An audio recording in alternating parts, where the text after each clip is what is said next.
Hey guys, how you doing? Happy Friday. I think there was normally something I do on Fridays, but for some reason I'm not doing it right now. Weird, huh?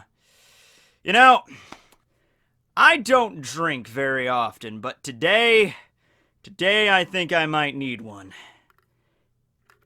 No. I gotta say something a little bit stronger than that. Ugh.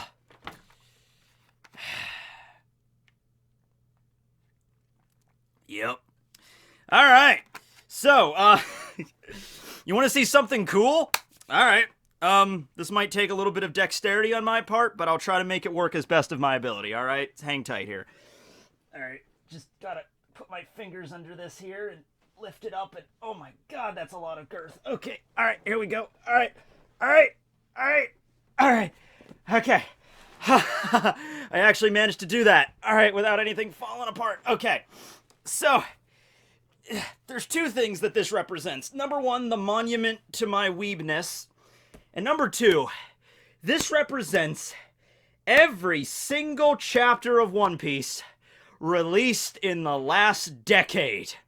Almost, okay? Because the chapter, the volume down here, volume 58, it has some chapters that were published in 2009. And of course, even up to volume 92, we're not up to every single chapter in Wano in 2019 yet, but this is the majority, all right? This is the bulk. This is where my life has been in the last decade. And you know what? That's the best accomplishment I could freaking think of right here, okay? So, if you haven't heard, if you haven't heard, which I'm assuming most of you probably have, because this has been a big, thing of discussion the last few days, a lot of people freaking out about this, two of the most popular scanlation websites on the internet, Manga Stream and Jamini's Box, or is it Jamini's Box, or I've always just been calling it Jamie's Box, and I know that's not right, so whatever, but yeah, these are the two most popular scanlation websites on the internet. These are the places I usually go to get the scans or to do the chapter reviews every Friday, because the official release doesn't come out until Sunday, so I usually handle it earlier with one of these two sources. They have both decided to stop covering weekly Shonen Jump releases. So that includes One Piece, My Hero Academia, Doctor Stone, I guess Hunter x Hunter, but that's on hiatus all the time, so that kind of takes care of itself. But yeah, they've decided to stop covering that. Now, with the case with Manga Stream, as of the time I'm recording this right now, their website is taken down altogether. With Jamini's Box, it is still up, and they kind of posted an explanation of this, and they are still going to be covering series and focusing on stuff that isn't, has an official release. Because, One Piece, My Hero Academia, all that stuff has an official release by Viz. It's just a few days later, okay? So for that reason, we're going to be moving back the date that I do the chapter reviews of One Piece to Sundays rather than Fridays. If this is the first time that you've ever encountered this happening, like a shift of the day, don't be freaked out. This has happened quite a few times. When I started reviewing manga back in 2011, I believe the day was Wednesday, and then right around the time I started university, I remember they had a shift to Thursday, and then a few years later, they moved it to Friday, and that's where we were at, and now we're moving it to Sunday, okay? So it's just one of those things that happens every few years, but in this case, it's because, hey, Viz puts out the official release of these series on their website every Sunday, so, there's really not a big requirement for, like, the scanlation websites to be focusing on those series in particular, right? So, I'm not really freaking out about this, because it's like, oh, okay, I'll just, review it on Sunday a few days later. Not a big deal, so we have to wait a little bit longer. Something that I will mention, just because I feel like if I don't, a lot of people will bring it up. Yeah, there are other translation groups out there. There are other, groups and sites that, translate the chapters earlier, so for that reason, I have already read the most recent One Piece chapter, and I could talk about it today, but I figured, you know what, the way that Jamini's Box talked about it, it was like, hey, this is kind of the end of an era of scanlation, and like a new era, a new decade, and I was kind of thinking it over, and I'm thinking, yeah, all right, you know what, I think the right thing to do in this situation for me and my channel is to just focus on the official translation, so that'll be Sundays. When that comes out, I will review that. So, yeah, I'm basically doing the Roger base thing that he's been doing for the last few months. Well, I'll be joining you, Roger. So, yeah, that's basically the situation there. No, not really much big there. The only thing that's really going to change is a schedule. It'll be probably rough for a little while. Also, the situation with, me using the snapshots of the chapter, probably going to stop doing that if I'm going to be taking things from, like, the official Viz website, reading the chapter from the official Viz website. I'm probably going to stop using the screen caps because that's maybe a little bit more, dangerous waters there. But, there was a big chunk of this last year where I did the chapter reviews with no screen caps whatsoever, and people still watched, people still enjoyed them. I didn't notice that big of a difference between, like, the chapter reviews where I used the images and the chapter reviews where I did not, in terms of viewership and stuff. I mean, people are a little bit more annoyed, and I'm annoyed by it too, because it's hard to just articulate what's happening in a chapter, like, oh my god, this is happening with Whitebeard right now, but I can't show you, but I can sure as hell describe it. But that is the safer way to go about it, so that's what we'll be doing in the future. Okay. Now, for the purposes of this video, in lieu of a chapter review today, this honestly helped me out, if we're being 100%, because I got this big-ass charity stream tomorrow, and it's like, I have a lot of stuff going on today to set up for that, so the fact I'm not doing a chapter review, that actually kind of saves me a lot of time, so whatever. Anyway, the point is, I'm going to be doing a video near the end of this year, like the last week of 2019, where I'm going to pick a Straw Hat MVP for the entire decade. Which Straw Hat brought the fire, brought the power, and the emotion this decade, alright? So we'll be doing that. But before, I just wanted to do a retrospective. So we're going to go through some key moments from this decade, from 2010 all the way up to right now at the end of 2019. This isn't going to be like a comprehensive list of me going through every single notable moment. Basically, what I did here is I made a list of the moments that I personally remember and I connected with. And when I think back on the Punk Hazard arc, this is what I remember. When I think back on Dressrosa, these are the moments that really, shined for me personally. And I would also request that you go in the comments below and you tell, what chapter of One Piece this decade do you remember reading? If you started reading One Piece this decade, which I know that's the case for a lot of you, what was the first chapter you remember reading and how did it impact you and stuff like that? Or, do you remember, like, if there's some kind of crazy life event that was going on when you read a certain One Piece chapter? This is a normal part of my life, reading the new chapters of the Weekly Shonen Jump every week for over 10 years for me. I started reading manga weekly back in like 2008 when I was a sophomore in high school. So, like, for example, I can connect certain life events back to, like, One Piece or Bleach, because I used to talk about that for so many years. Like, I remember when I started proper university in 2014, that was right around the time that Yuha invaded the Soul Palace in Bleach, and he summoned, like, his elite Stern Ritters. Like, I connect reading those chapters to, like, oh yeah, I remember the first week of university, and I didn't know what the hell was going on or where to go, but I remember reading those chapters at the same time, right? So, first, I wanted to start off with the very first chapter of the decade, okay? And if you don't remember what it was chapter 569, titled White Monster, alright? That's a fun thing just in terms of the title, because I believe in the original release of that chapter, it was just called Monster, but there was already another chapter called Monster. The chapter where Chopper turns into his monster point was called Monster. So in the official Tankobon, they changed it to White Monster, and it's in reference to Whitebeard, okay? So I went back and reread that chapter 569. It was released in, I think, January 7th of 2010. First chapter of the brand new decade. We were in the height of the war at Marineford. This was the chapter right after Luffy got an extra dose of tension hormones from Ivankov, where Luffy's running around the battlefield and he's exhausted and he can't go on any further, and he's broken and bleeding and he's all bruised up, and he's like, Eva, please just give me one more shot of that stuff. And Eva's like, Straw Boy, you'll die if you do that. You can't just keep doping yourself with adrenaline. This isn't good for your heart. Have you never seen $1 Million Baby? And it's just like, I gotta do it.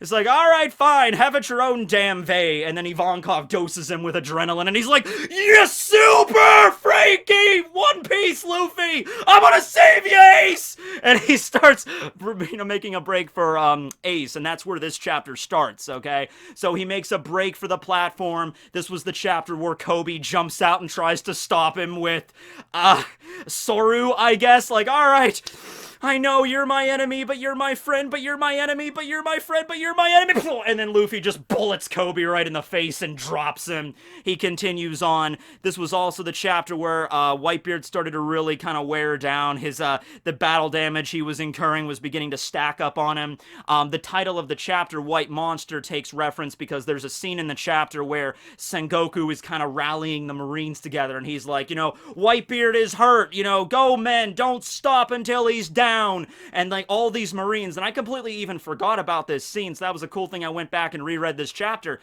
There was a scene where all these regular Marines, I don't think they're vice admirals, or they're certainly not the admirals or anything, just all these Marines with swords, like they're officers because they're wearing the coats, they jump up and go to stab Whitebeard at the same time. Like 4 of them just jump up and like, stay down, Whitebeard! And Whitebeard just takes his Bicento and he's like, you little kids, I am Whitebeard, and just swings it and just knocks them all off. And it's just like, man, it's like he's got a hole in his chest, he's bleeding, he's suffered all this cannon fire head on, but this man is still a mountain and he's nowhere near being moved yet. Alright? He's down by like half HP, but you little pissants aren't even gonna come close to, delivering the fatal blow there, okay? So I remember that. So that was a cool scene. And then the chapter ends with Ace about to be executed, like for the second time. The first time he was about to be executed, Crocodile showed up and used his sand powers to like, slice the executioners down. And then they brought the replacements in, and they're like, all right, the replacements are here. All right, do it. And then the second time they're about to execute him, Luffy releases a burst of Conqueror's Haki, something that was very rare back then for him to do that, unless he was because he couldn't control it yet. It was very extreme circumstances that he uses it. So he used that to knock out the 2 executioners, and at the end of the chapter, everyone's like freaking out, like, oh, Luffy's got, conquerors, this is crazy, and Whitebeard's like, this kid. And then that was how we entered this decade, ladies and gentlemen, with freaking adrenaline, doped up Luffy, and then freaking Whitebeard swinging his Bicentaur. I'm Whitebeard, get away! But Pops, you got a hole in your chest. Whatever, I'm Whitebeard. I think this was also the chapter where Jozu got defeated by Aokiji, and he got all frozen solid and lost an arm. Marco, I think, got shackled with the Sea Prism cuffs in this chapter and got seemingly, like, defeated by Kizaru because he got shackled and then got lasered, so that's how we entered this decade. So in case you'd forgot, there you go. There was a few things about that chapter I forgot, but I felt like I just wanted to bring it up because that was the case. All right, so shortly after this, of course, we have the death of Porcus D. Ace, we have the death of Whitebeard, we have Blackbeard arriving at Marineford, revealing his master plan, taking the Gura Gura no Mi from Whitebeard, using its powers, fighting against Sengoku and Garp very briefly, before Shanks just arrives and ends the war right then and there. Alright, so of course that's also a really big moment from earlier on in the decade, but we have like 9 more years to go through, so I kind of have to speed through this. So after that, though, we get to the time skip, okay? And I remember the time skip. Do you guys remember the time skip if you happen to be reading back then? I remember that, like, there was like a month gap, and there was like no chapter for all of September in 2010. August was the final chapter pre-time skip, chapter 597, 3D2Y, with the message, Luffy had on his arm. All of his crew were like, yes, 2 years from now, we will return to the Sabaody Archipelago. And that whole month of waiting, that was the first month I started senior year of high school. So I remember being on the school bus, like, every week, it's like, oh, I wonder if it's going to come out this week, because I was like, oh, maybe it'll come out earlier, because it was like, One Piece will be on a 4-week break, but I was like, oh, maybe it'll come out early, who knows? So I remember, every Friday for that whole month, that whole first month of September, being super hyped about when the time skip's going to happen, and what the characters are all going to look like and everything. And fun fact, actually, I looked for it, I don't have it anymore, but the very first chapter of the time skip, chapter 598, titled 2 Years Later, it came out October of 2010, I actually filmed a review of that. yeah, way back in 2010, before I even talked about Bleach yet. I did do a review, and I think it was just like this, where I was sitting on the edge of my bed with my crappy camera and just being like, guys, oh my god, One Piece is so good, and I never uploaded it to YouTube. I had it on my computer for quite some time, and I think I just deleted it at some point. So, yeah, that was the first lost One Piece Tekking101 chapter review. So what are you gonna do? I do remember one line from it, and I think I was gushing over Robin and Nami's boobs because, well, yes. And, yeah, I think, I don't remember the line exactly, but I'm just, like, comparing them to boas in some way. Like, they're as big as boas now! I'm like, so, yeah, probably a good thing in a sense that never saw the light of day, but I did do that. So that's a big moment for me, the time skip transition and waiting that whole month for the hype. And after they came back, the whole chapter, not like crazy happens in the chapter itself. It's just you get to see Usopp and Nami.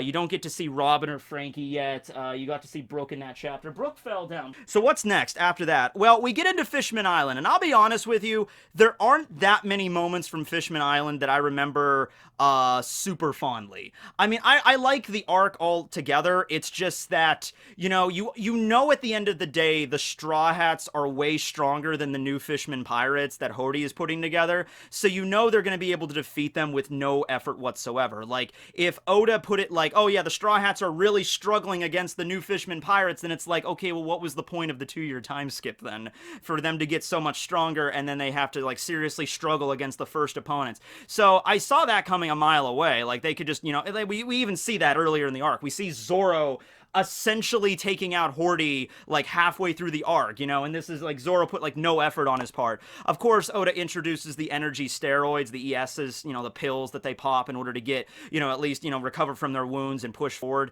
So that's, like, their idea of just, like, okay, even though Hody got sliced down by Zoro early on, he could still fight, but it's, like, that it's not going to be a huge threat there. The best part about that was the flashback where we learn about Fisher Tiger, finally, and the whole overarching theme of, like, the slavery and the subjugation that the fishmen and the merfolk have had suffered by the hands of the Tenryubito, and we learn more about that and their relationship with humans and how they ended up where they are. We learn about Arlong and how Arlong, and his crew, when they were little kids, they saw the amusement park at Sabaody, and all they really wanted to do was just live on the surface under the great sun and, have fun at these amusement parks and stuff, but because of the subjugation and the Tenryubito's laws, they were prevented from doing that. But other than that, I don't have any moments of Fishman Island, like a single moment where I remember thinking, man, this is an awesome moment. I mean, there are some cool moments, like when Luffy uses, Gear Third to beat down the Kraken. It's just relative to the other moments of the decade, Fishman Island kind of ranks a little bit lower than that for me. And I remember reading this, like, later on in my senior year, kind of just being like, all right, this chapter is nothing crazy. We can just move on to the next one. The beginning of Punk Hazard, and this is irrelevant. Punk Hazard is irrelevant. Nothing important happens in Punk Hazard. No, Punk Hazard is very relevant because in the first chapter of Punk Hazard, which was on February 6, 2012, I have all the dates written down just to keep that straight, that was the first mention of Wano in the post-time skip One Piece, and that was setting us on the track for this epic, huge Wano saga, which we are currently still in right now to this day, like 8 years later almost, okay? So yeah, kind of a big deal there. That's when the crew is right outside Punk Hazard, and they announce, like, oh, we got, an emergency distress call here, and we learn about samurai, like, the samurais are attacking us, someone please help! And, Brook mentions, oh yes, Wano, it's the island of samurai, and of course Ryuma. We knew Wano was mentioned earlier in Thriller Bark, but this was important to this arc because that's when we first met Kinemon and Momonosuke, and we kind of set ourselves on that track where we are right now. This all kind of started off in Punk Hazard proper. So Caesar Clown, I like the idea, I like the trope, going with the idea of, like, the crazy mad scientist that has an island filled with his like Frankenstein-esque horror powers. In his case, he has all of the chimeras that Law helped create with his powers. And Law, you know what, Law, you get in here too. I know this is like, this is all the Straw Hats hanging out back here, but Law, you were a big part of this decade too. You kind of palled around with the Straw Hats a lot, so yeah, you get a spot, Law. You get to hang out here. Law, I mean, I think Oda realized that Law was the coolest out of the supernovas aside from Luffy and Zoro, so he's like, okay, if I'm going to include a supernova and put him into a big spot in this story, it's gotta be Law, right? So Oda knows where it's at. He gets to Law right in the second arc of the post-time skip, right? Or the first arc of the New World when they're actually getting into the sea, right? But when it comes to Caesar Clown himself, once again, Luffy defeats him pretty easily. It's just that you hate Caesar way more than you hate Horty. Because Horty, he did some horrible things, but it was all just because you could say, oh, well, he did these horrible things because of all the years of hatred that have bubbled up between Fishman and the humans and the Tenryubito and everything. Horty is like the result of this hatred. Like, he's hatred incarnate, okay, raised in this environment the way that he was. Caesar was just a dick. Caesar was just like, a scientist that takes money and experiments on kidnapped children, giving them illicit drugs. I mean, like, just for the sake of money, just for the sake of just like, I'm Caesar, I'll do whatever, like, I'm just a horrible human being, right? But Luffy doesn't really have any problem with taking him down. The Shiro Kuni was an interesting part of the arc there, although that kind of ended up meaning nothing, really, because they were able to cure it really with no issue. But at the time when they were using the Shiro Kuni, I was like, oh, wow, this is really crazy. All these people are dead. But no, they're not. At the end of the arc, of course, we get Doflamingo's big introduction or reintroduction, proper introduction into the story at Dressrosa. He attacks Smoker at Punk Hazard. Aokiji arrives to stop him and freeze him solid. Yeah. Oh, we also got the battle between the Frankie Shogun and Baby 5 and Buffalo, which I guess we also got the introduction to the Frankie Shogun during Fishman Island. But I liked it more here when it was going against Baby 5, because Baby 5 was like creating missiles to launch at the damn thing, and it just, nothing was like denting the Frankie Shogun, right? Also, I'm a fan of Rule 63, the trope, the gender flip trope, so, Sanji, Nami, sexy time. I mean, that was a high point of this entire series, in my humble opinion there. Alright, but we gotta keep moving on. Alright, Dressrosa. Dressrosa is the monolith, alright? 100 chapters, 701 to 801. It went on from March of 2013 to September of 2015. I literally was in community college, graduated that, took over a year off of college altogether, started university, went through a whole year of university, started my second year of university, and then Dressrosa ended. So, this was part of me for a long time, alright? There's a lot of stuff to really delve into Dressrosa here. I actually have a Geography is Everything on Dressrosa coming up shortly in the next week or so. We'll be getting that out, right? So, look forward to that. Of course, Gear 4th is a standout. That was chapter 784. Gear 4th. This was a big part of the story, because this is like, alright, we had Fishman Island, where the Straw Hats take out the new Fishman pirates pretty easily with their new powers that they gained over the time skip. Punk Hazard Punk Hazard just didn't have that many, large cast of enemies. You had Caesar, you had Monet, you had Brownbeard, I guess, but he later becomes an ally. Doflamingo, but he doesn't show up until after the Straw Hats leave. So really, you had Luffy fight Caesar, Zoro fight Monet, and, well, that was also a really cool fight too, the slice down, But aside from that, you didn't have that large cast there. But Dressrosa, I was like, no, okay, this is going to be the first arc of the time skip where the Straw Hats really have to bust out the stuff that they learned during the time skip, and it's also not going to be a guarantee that they're going to win. They're going to struggle a little bit more in this battle. Luffy did not have a cakewalk against Doflamingo. In fact, you can even argue that unless it was, for Law helping out Luffy might have not been able to defeat him. Because, Law pulled his weight there in that fight quite a bit, too. I don't care what anybody says. When Law busted out the Gamma Knife again against Doflamingo and shredded his internal organs. Yeah, okay, Doflamingo was able to use his string power to patch himself back up, but I'm still like, no, that still put a massive amount of strain on Dofi's body, alright? That's bullcrap if you just think like, oh yeah, you shredded my internal organs, but I'll just stitch them back together and we're all good, back to normal, 100% Dofi. No. Law pulled his weight in that fight, Luffy pulled his weight in that fight, and it was both of them, and yes, it did eventually come down to just Luffy versus Doflamingo 1v1, busting out Gear 4th, Bound Man, Culverian, Rhino Schneidering Dofi in the side of the face, and then ending it all out, and, having to go Gear 4th twice. It wasn't even a situation where it's like, alright, I'm gonna bust out my new gear and defeat you in one attack. No, it's bust out my new gear, throw out a bunch of attacks, and it's not working, and even after, I'm done with using Gear 4th, the time limit is over, he's still not down yet. It's like, man, Dofi's pretty resilient, is he not? So, going into it again, having the Gladiators, the Straw Hat Grand Fleet in their battles against the Doflamingo family. I know I'm skipping over a lot of stuff here, but that's the point of this. The point of this is not to go over every single detail, because if that was the case, this would be like a 5-hour video. Which, by the way, Nux, we still need to do that video where we do post-time skip One Piece, where we do go through every arc like we did pre-time skip. So, me and Nux in 2020, maybe, we'll get on that. All right. But no, all right. So, yeah, it all comes down, though, to Luffy King Kong gun against, boom, Doflamingo smashing down into Dressrosa, splitting the island in half. Of course, you can't mention Dressrosa without bringing up the glory that is God Usopp. I mean, come on now. Usopp literally ascended to godhood during the events of this 100-chapter mammoth of an arc, okay? When we do the Straw Hat MVP video, this is going to be like a huge amount of points for his favor. I'm not sure how the point system is going to work yet in that video yet, but yeah. Also, that's something else I wanted you guys to do just to help me out a little bit with that video.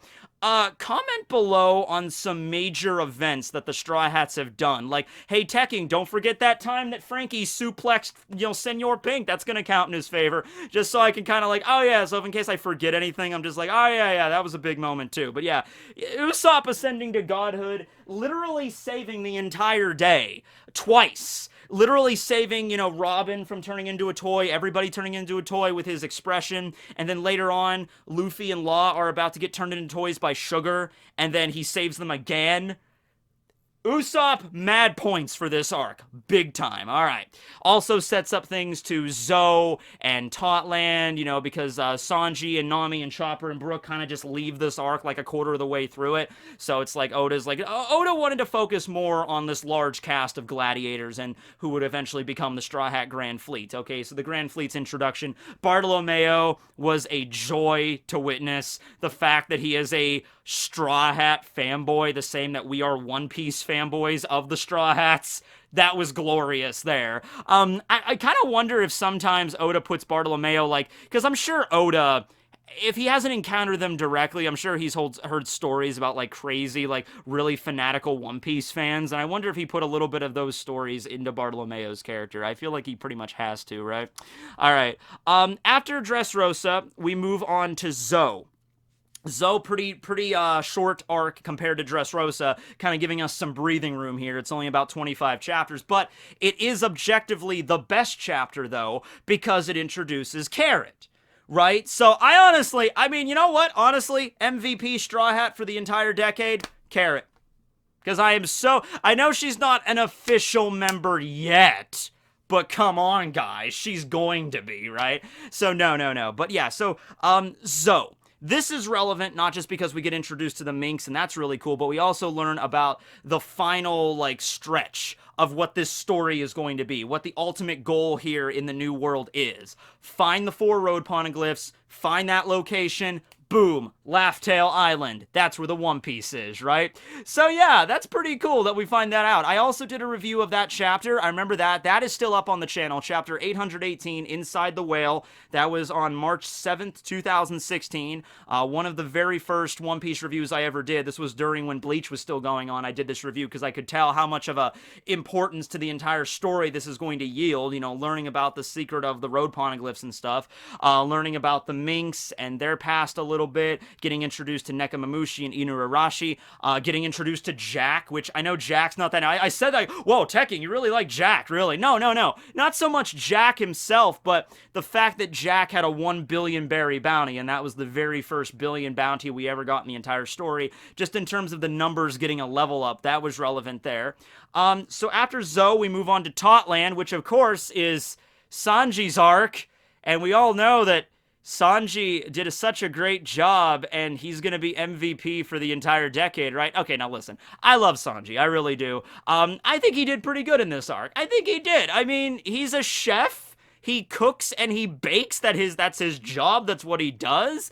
And the climax of this arc came down to him making the best damn cake that ever did cake. All right? So I'm fine with that. I like this arc. I like Sanji, okay? So Totland, we get into a Yonko territory, and we don't take out, Big Mom in this arc. She doesn't get defeated here, because there's so much other stuff for a Yonko to do after this, right? And the fact, like, Luffy is clearly not ready to take down a Yonko in one-on-one combat here at this point, right? So the way Oda does it instead is like, okay, we'll have half of this arc focusing on Sanji, focusing on him and his relationship to the Germa. We also introduce the Germa and the Vinsmokes. A lot of stuff going on in this arc. That kind of stuff falls down by the wayside a little bit near the halfway point where we start focusing on the Tea Party, the introduction to Katakuri, Capone's big, kind of moment where we find out about him and his past and recruits the Straw Hats in on this assassination plan against Big Mom. We get to see Elbaf for the first time.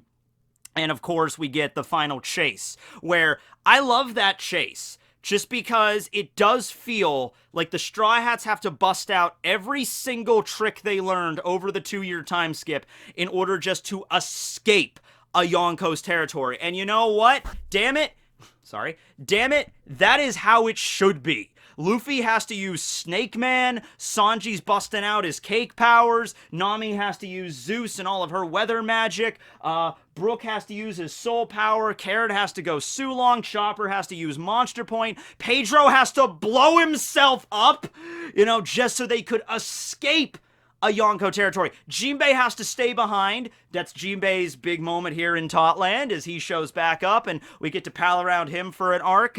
Luffy accepts him. He's like, oh, you're a member of my crew now, before he leaves, and we've yet to see him again, so I would have really loved to end out this decade with seeing Jinbei at least one more time, but we did mention him a few chapters ago before we got the Oden flashback. We did mention Jinbei. They haven't forgotten about him. He'll be coming soon. Right? This is one of those times I really wish I could just reach into the future and just be like, I just want to find a date. Just give me the date where Jinbei shows up and saves everybody in Wano. March 2022, damn it! But okay, it's gonna be earlier than that, obviously, right? Okay, at least I hope. Okay, but yeah, so Big Mom, we get to find out her devil fruit. We get to find out how really terrifying she is. Even clashing with Luffy Gear 4, if she just kind of like elbows it with her hockey and just boom, not really that big of a deal. How much of a rampaging monster she is during her hunger pangs. Totland did tend to drag at a few points, and I think the reason I felt like it dragged is because there was a moment that the editor of One Piece, and you always gotta love these, where he comes out and says, Totland's like 50% done at this point, or this point, and it wasn't. It was like, I think I calculated it out, like it was supposed to be like 55 chapters based on that information, and it ended up being like over 75 or 75 exactly, and like that's not a problem, it's just like you're expecting it to end and it doesn't, so whenever an editor says like percentages and stuff, it's probably ballpark estimate, but don't take that like exactly. This was also the arc where I started reviewing it weekly. Chapter 852, which was the Germa Failure. That came out January of 2017. That was my first chapter review of One Piece. Bleach ended the previous year. I reviewed My Hero for a little while. That really wasn't working out for the format that I did. And, one of the first chapters of 2017, I was just like, you know what? Screw this. We're going to One Piece. We're just doing this. Go. And I did, and turned out to be a pretty good choice, because here we are still to this day. Just doing it a few days later from now on, right? So, Luffy's fight against Katakuri, I would say, is the most memorable moment for me of this arc, next to Sanji fighting Luffy, just because it's two Straw Hats fighting against each other there. Honestly, this is gonna be a weird thing, but this is something I kinda liked, okay? I liked Zeus and Prometheus and Napoleon. I know that's a weird thing to bring up, but like, oh, you liked Big Mom's homie companions? I'm like, I did. Honestly, I did. They were cool, all right? I like the fact that they were basically like clones of her and they had this crazy power, but they're still like, they're not exact clones. They're like super loyal to Big Mom to that level, where they're still basically driven by Big Mom's own like innate carnal primal desires like hunger. So that's how Zeus could, go with Nami and give her a power boost, and I thought they were kind of fun. They have a little backs and forth every now and then. Napoleon is a hat that turns into a sword, which might be like a Saijo Owazamono or an Owazamono or something. Like, I like that. I did. Elbaf and the introduction of the Giants and Big Mom's past. A lot of stuff in Totland. But overall, Katakuri versus Luffy, Luffy going Snake Man, Katakuri being one of the best antagonists of One Piece in the last decade, like, period. I mean, maybe Cracker is up there too, but no, Katakuri, definitely. So yeah, I'm going on and on about Totland, but yeah, let me know about what you feel about Totland below. All of Reverie? All of Reverie. It was only like chapter 905 to 908. So it was only like 4 chapters. So everything in Reverie, because it really is a massive info dump, awakening answering so many questions, and at the same time creating so many more. We get Im-sama, the supreme ruler, who may or may not be the final villain of the entire manga. I say maybe because I don't know if Luffy's gonna go up against Im or anything like that, or what Im even is.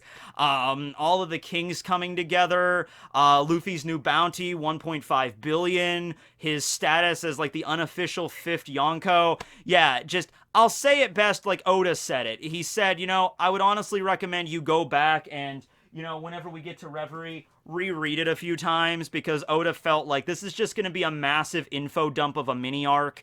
So it's okay if you don't get everything in the first read through. If you want to go back a few times and reread it, that's fine, because I got to do Reverie, but I also really, really, really need to get to Wano. This was the point where Oda, I felt like he was starting to feel genuinely bad for not getting there, because he said, oh, Wano's going to start in 2017, and it didn't. And then 2018, it was halfway through before it finally started. Wano officially began July 2nd, 2018. So he's like, I need to do Reverie. I need to cover a lot of stuff in Reverie, but man, I need to get to Wano. That's the thing that all the fans want to see. I'm sure Oda himself was just like quivering with anticipation to finally get to this arc and draw all these characters. Such a big inspiration from feudal Japan, which is Oda's home country. It's One Piece's home country, of course. So a lot of the people there, a lot of the citizens and the fans of One Piece in Japan were probably clamoring for Wano. So Oda's like, all right, 4 chapters of Reverie, then we're done. I'm just going to dump a bunch of info, go back and reread it. Then we are getting to Wano, boys and girls. And what a marvelous year it's been. We've had a lot of stuff in Wano. Of course, it's not done yet. We're in the middle of a flashback between Odin and Whitebeard and Roger and all this stuff right now. But I think I would be completely disgenuine. Disgenuine, is that a word? It is now. If I did not say my favorite part of this entire arc. You want to say what it is? You want to guess what it is? I mean, it's not hard. Don't think of something. Oh, it's that scene in the bath where Nami does Happiness Punch Redux version 2. I'm like, okay, that's definitely in the top 10. But no. The favorite part of the entire arc, you don't even need to think too hard about that. Barry already guessed it. Kaido is a dragon! Yes, he's a dragon or a duck. He's a duck dragon, whatever. And we just got it in the anime. I mean, it's beautiful, right? Just the fact that the Straw Hats have to go up this huge dragon mythological creature that can incinerate a mountaintop in just one attack. That's going to lead into some... The way Oda's been hyping it up, like, the best battle in all of One Piece so far, right? I mean, going by just the hype factor alone, I want to say that, right? We haven't gotten there yet, but my hopes are very high here, okay? Ambition! Hockey! Which just means ambition. Oh, man. Okay. So, yeah, like, just from, like, surface level, like, me going back through this decade and all the favorite moments of the story, I know I left a bunch out, alright? I know a lot of people are gonna be like, but Tekking, what about that moment in, what about that moment in Punk Hazard where, actually, I think I covered most of the main moments in Punk Hazard. I mean, like the flashback with Akaido and Aokiji, but that was a flashback. We didn't actually get to see that fight, you know. Fishman Island, the reveal of the 3 ancient weapons, and Poseidon. I'm like, yeah, that was cool. There's too much. But just if you wanted to look into my brain, you know, like a retrospective from my perspective, like me just going through the years and just remembering everything from this year, surface level, those were the first things that popped into my head for each individual arc. So I'd love to read yours below and your stories that you have with them. You know, just going back really quick, you know, I remember reading the Marineford chapters in my high school. I had like a teacher that, you know, actually let me, you know, read manga chapters on the computer at school, and they didn't really care. I remember her looking at my, you know, I was reading a chapter of Bleach or something once, and she was like, "What are you reading, Matt?" And I'm like, backwards Japanese comics. And she's like, "Yeah, okay. So do other teachers allow you to read those?" I'm like, "Yeah." Oh, okay then. So I remember that. I remember reading like Marineford throughout high school, and then the time skip in Fishman Island. When I started community college, I remember Punk Hazard. Punk Hazard I strongly just associate to reading. And there was this little tiny media room in my college, my community college. Really small building, really small room. But I remember sitting in that little media room with like 4 computers, reading the Punk Hazard chapters with Zoro slicing up a dragon. Dressrosa, I remember tied to like my first year at like proper university.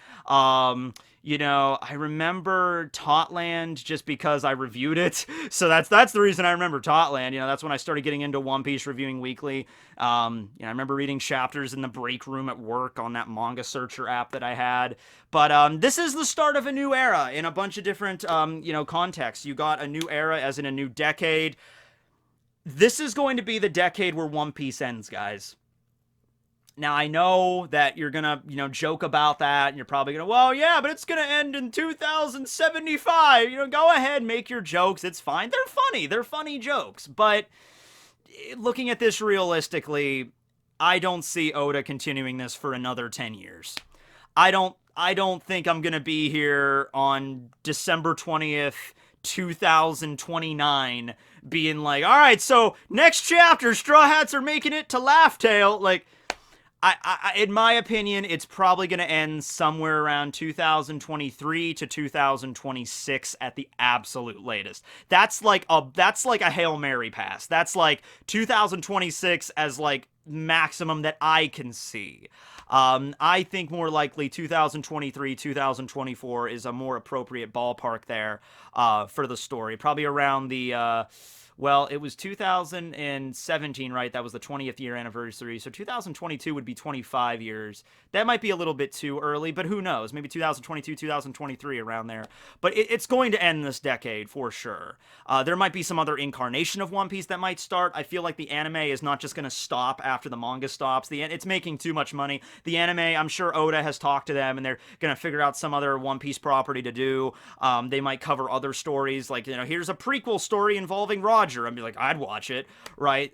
There's other mangaka that might pick up the mantle and draw other versions of One Piece. So One Piece is not just going to die. The fact that it's so popular and making so much money and generates so much merchandise and stuff, it'll continue on even after Oda's, you know, story, the manga, the main story ends. But that story, the manga, will in fact end in this decade.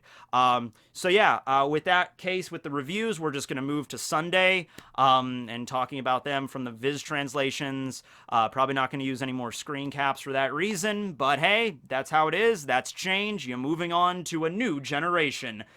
JoJo's Part 9. Actually, JoJo's Part 9, I don't read JoJolion, but how is it? Is it nearing the end? It's been going on for a while. I feel like it should be nearing the end, so we probably will enter JoJo's Part 9 in the next few years, and maybe even the end of JoJo. Did Araki say how long he wants it to be? I'm guessing 10 parts would be, like, ideal. You know, like 10 parts of JoJo's, and then that's the point to stop it, or maybe he'll just keep going until he dies. Who knows? But I'm getting off topic. Now I'm getting into JoJo's, and this video is already about as long as a regular chapter. But hey, it's Friday. I have this urge to make a 50-minute video every Friday, and if I can't, I just explode.